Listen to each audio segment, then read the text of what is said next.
Bom dia!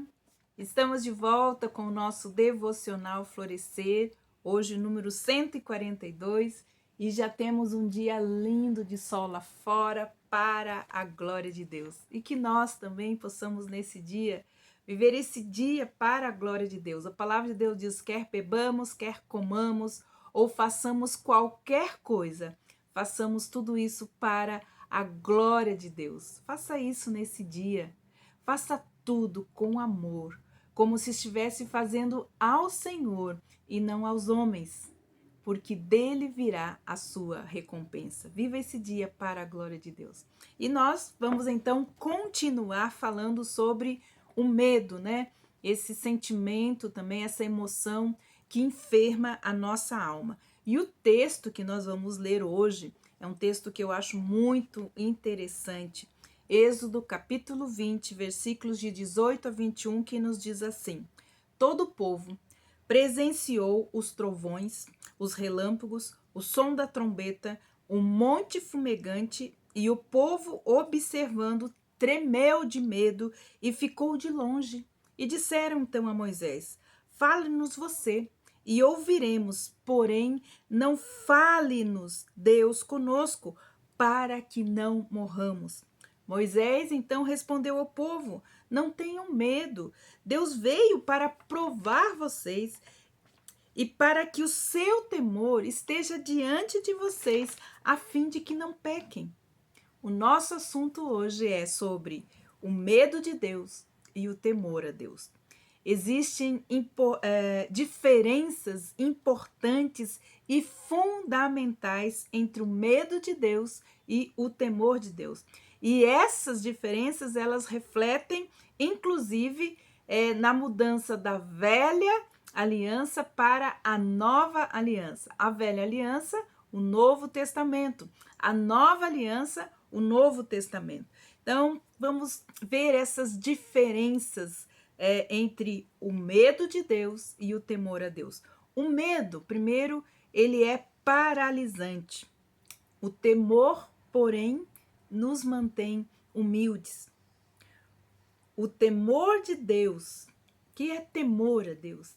Temer a Deus é respeitar a Deus, é honrar a Deus, é reverenciar a Deus, é ser grato por tudo aquilo que se chama Deus, por tudo aquilo que Deus tem, por tudo aquilo que Deus ama. Quem tema Deus ama aquilo que Deus ama.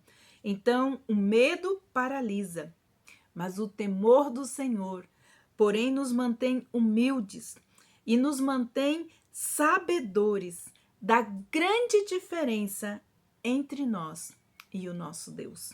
O medo de Deus resulta em um sentimento real ou imaginário de culpa que mobiliza emoções tóxicas na nossa alma e também no nosso espírito. Já o temor a Deus indica o reconhecimento da sua soberania.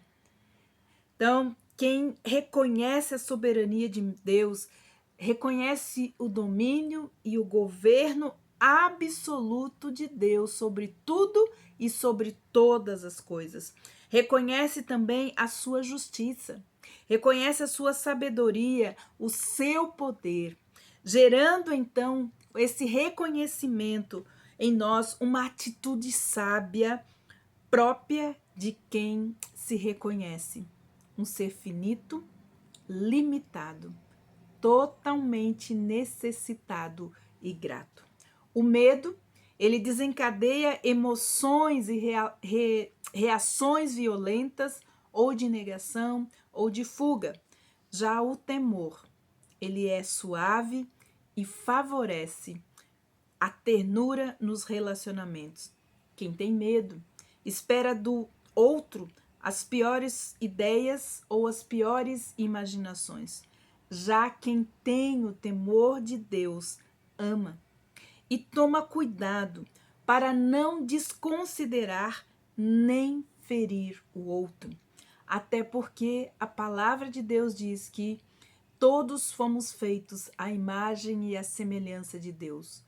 quando ferimos, machucamos e magoamos os outros, nós estamos ferindo, machucando, desprezando, ferindo alguém que é a imagem e semelhança de Deus. O temor de Deus é o princípio da sabedoria e ela combina, então, perfeitamente com o amor. Como nos diz, então, a palavra em 1 João, capítulo 4, versículo 18, que diz assim: no amor não há medo. Antes, o perfeito amor lança fora o medo, porque o medo envolve castigo, e quem tem medo não está aperfeiçoado no amor. Amanhã nós vamos falar desse texto, mas hoje nós temos uma das lições ou uma das aulas que Deus deu ao seu povo, que estava na formação do seu povo, foi a experiência da passagem pelo Mar Vermelho. Uma grande prova, uma grande lição para Deus que queria que seu povo o conhecesse.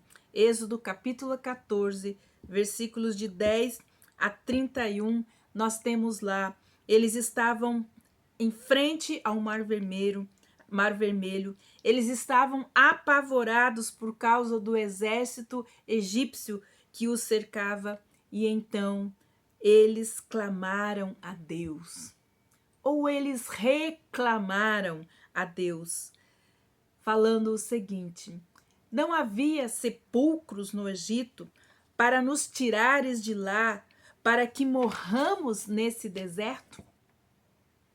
Mas ao final do dia, vendo os egípcios todos mortos, o texto nos diz que eles temeram ao Senhor e creram nele.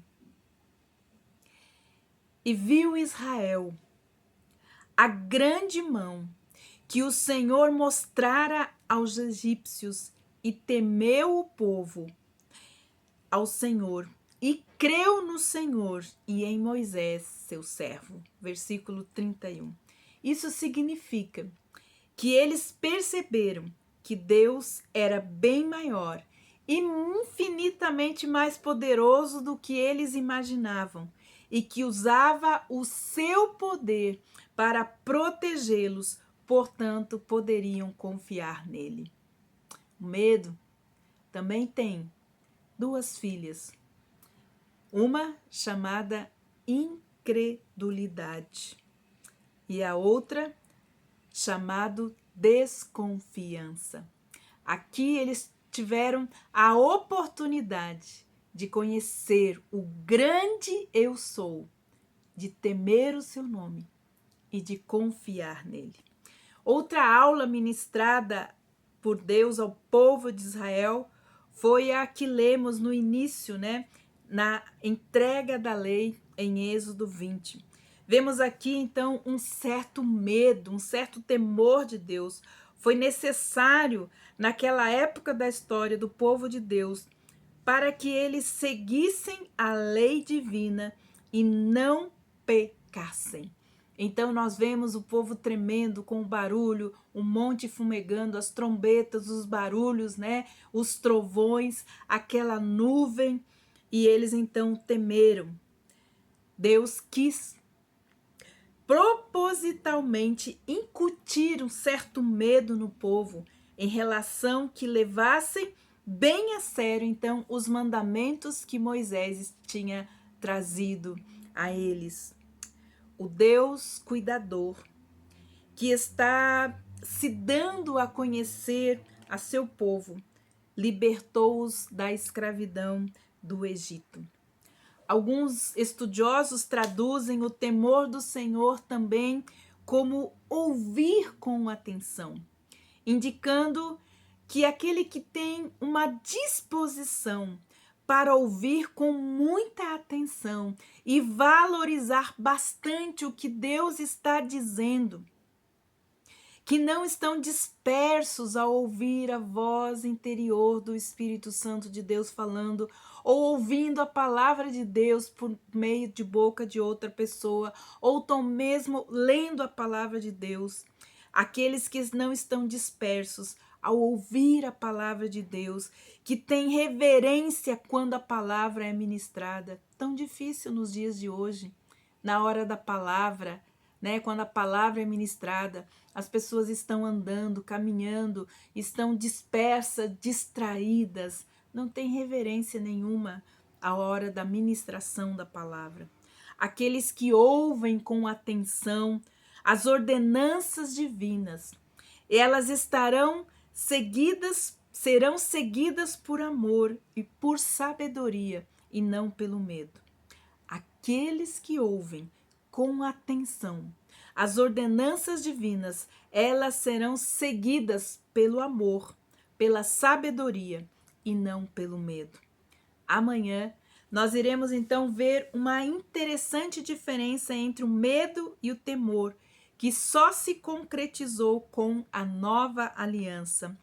Então, shalom, até amanhã com o nosso devocional Florescer. Que o Senhor possa nos abençoar e que o Senhor coloque o temor dele no seu coração. Eu lembro de Davi falando com a sua própria alma. Davi era um homem que falava consigo mesmo, com a sua própria alma, e numa dos seus salmos ele fala assim, falando para Deus: Deus, meu Senhor, inclina o meu coração, converge o meu coração, dirige o meu coração para temer o teu nome. Porque nos primeiros devocionais nós vimos que as maiores bênçãos e promessas que nós temos na palavra de Deus são para aqueles que têm o temor do Senhor no seu coração. Que Deus abençoe você, medite a respeito disso. O que há no seu coração? Medo de Deus ou o temor de Deus? Que Deus abençoe você e até amanhã com o nosso devocional Florescer.